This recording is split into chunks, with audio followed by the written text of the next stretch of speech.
cotiza en 18 pesos con 26 centavos. Bueno, nos dice Laura Cardoso, nuestra compañera, ya me di una vuelta por la zona donde pues he estado buscando a este mono capuchino. Todavía no hay nada, sigue el operativo para poder capturarlo. Bueno, Laura, pues en un ratito más nos conectamos contigo y ojalá aparezca el mono capuchino, ¿no? Ojalá. Un detallazo, ¿no? Sí. ¿Lo van a invitar al debate? Y sigue arriba en las encuestas. Sí, yo creo que sí. Sí, claro que sí. Es más, que modere el debate.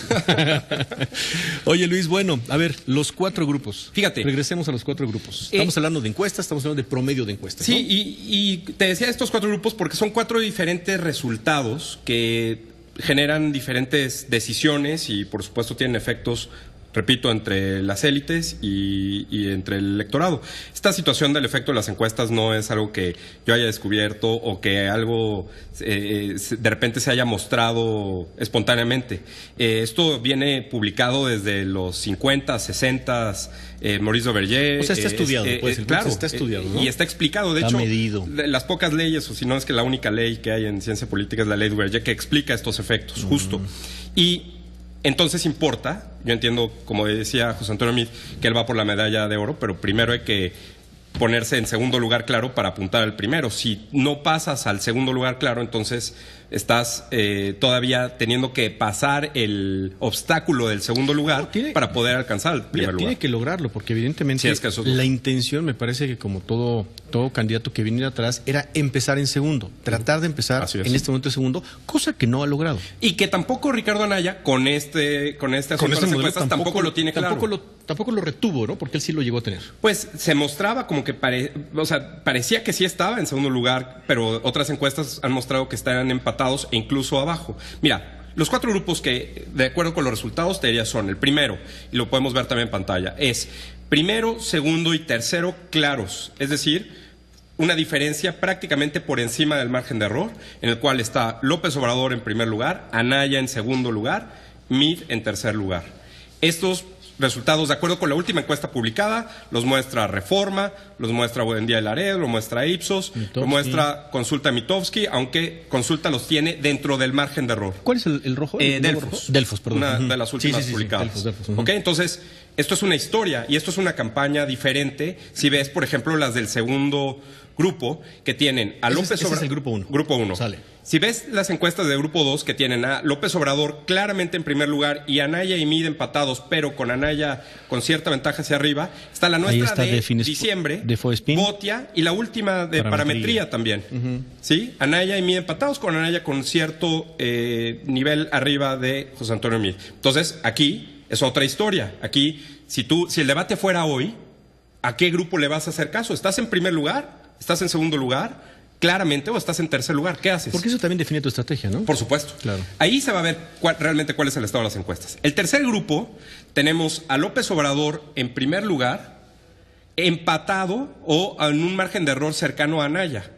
Y lejos, José Antonio Meade. ¿Qué quiere decir esto? Eso, perdón, es con Gabinete. Con GEAISA, Meva. Y con Mendoza Blanco. Mendoza Blanco y asociados. Okay. Aquí el asunto es, y esto es la encuesta de la semana pasada, ¿no? Aquí el asunto es, Anaya está cerca de López Obrador. Entonces, López Obrador, por ejemplo, si viera estas encuestas y decide, como lo ha hecho en alguna otra ocasión, no ir al debate, le podría costar. No, le costaría todo el tiempo. Si es que ve este grupo de encuestas. Si ve el primero, no le pasa nada. Si ve el segundo, menos le pasa. Pero si ve este, sí. Entonces, ¿cuál es el que tienes que hacer caso?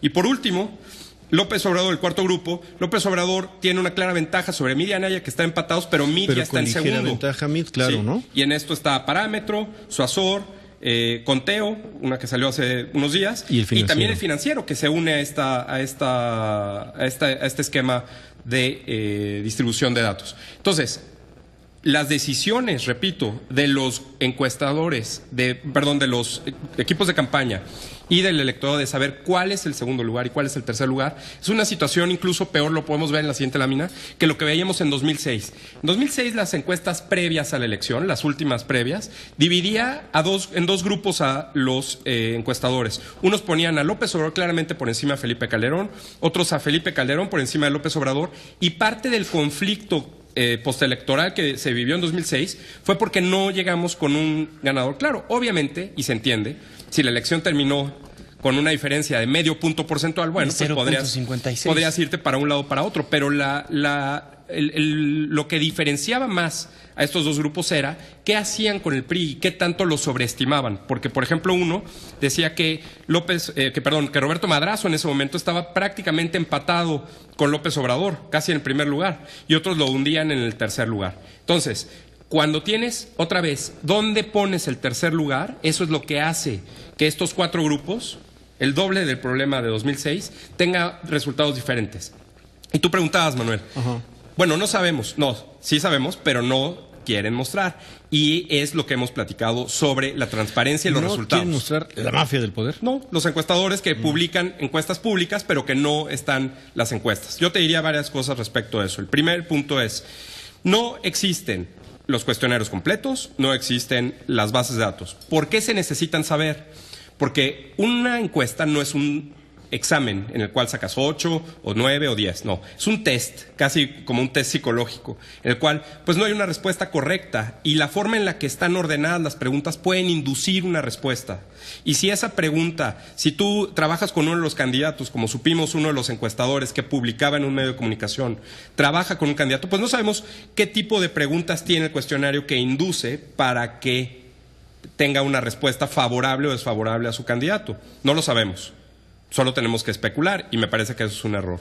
Segundo punto, en el INE, que supuestamente mandan mandan sus encuestas porque es un estudio que pagan los periódicos a los encuestadores y entonces tienen que mandar la base de datos y las preguntas, no mandan en promedio 7 preguntas, 10 preguntas. ¿Cuántas deberían ser? Pues una encuesta y un cuestionario de estos tienen entre 80 y 130 preguntas.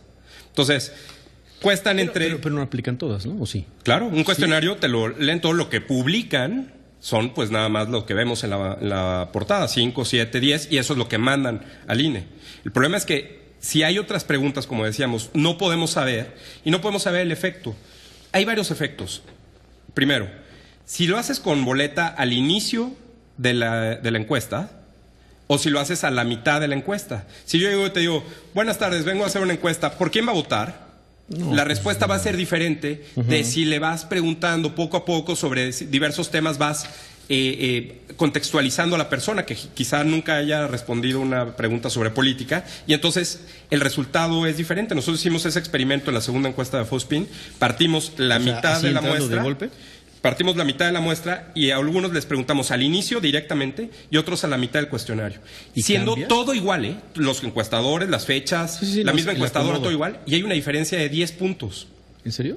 O sea, nada más por estar al principio o en medio. Entonces, a ver, déjanos hacer ahora sí que un pequeño respiro en todo lo que nos estás platicando. Interesantísimo, sobre todo las láminas, a ver si las volvemos a ver, ¿no? Sí. En los 4 grupos creo que queda muy claro y nos vuelves a repetir, perdón que insista, nos vuelves a repetir lo que tienen que decidir los equipos de campaña, las estrategias, claro, para tomar decisiones, ¿no? Porque tú hablas de debates, pero ahorita vamos a ponerte la pregunta al revés, los spots y el inicio de campaña. Claro. ¿No? Danos un momentito, porque está en la línea telefónica Alfonso Miranda, él es el director del Museo Soumaya que está cumpliendo 7 años. Ya han pasado 7 años desde que este lugar hermoso, que es como una especie de hongo,